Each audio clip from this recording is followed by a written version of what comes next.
தமிழகத்தில் தொடர்ந்து நிலவும் மாறுபட்ட சீதோஷ்ண நிலையால் வைரஸ் காய்ச்சல் வேகமாக பரவி வருகிறது. இது பற்றிய விவரங்களை தருகிறார் செய்தியாளர் தாயுமானவன். கடும் குளிர் காரணமாக தமிழகத்தில் வைரஸ் பாதிப்புகள் என்பது பல மாவட்டங்களில் அதிகரித்திருக்கிறது. குறிப்பாக இன்ஃபுளுன்சா என்று சொல்லக்கூடிய புளூ வகை காய்ச்சல், ஆர்எஸ்வி என்று சொல்லக்கூடிய சுவாச பாதையை பாதிக்கக்கூடிய காய்ச்சல் உள்ளிட்ட பல நோய் பாதிப்புகள் வேகமாக பரவி வருவதாக தகவல்கள் வெளியாகி இருக்கிறது.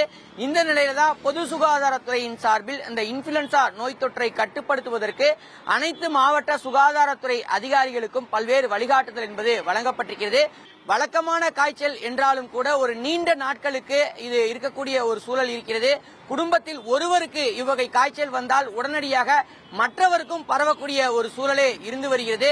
குறிப்பாக தமிழகத்தை பொறுத்தமட்டில் ஜனவரி மாதம் இறுதி வரை இவ்வகையான அந்த புளூ காய்ச்சல் பரவல் என்பது இருக்கும். பிப்ரவரி மாதம் முதல் படிப்படியாக அது குறைய தொடங்கக்கூடிய நிலையில தற்போது மாறுபட்ட சீதோஷ்ண நிலை என்பது தொடர்ந்து நிலவுவதன் காரணமாக பிப்ரவரி மாதத்திலும் தற்போது காய்ச்சல் பாதிப்புகள் என்பது வெகுவாக அதிகரித்திருக்கிறது.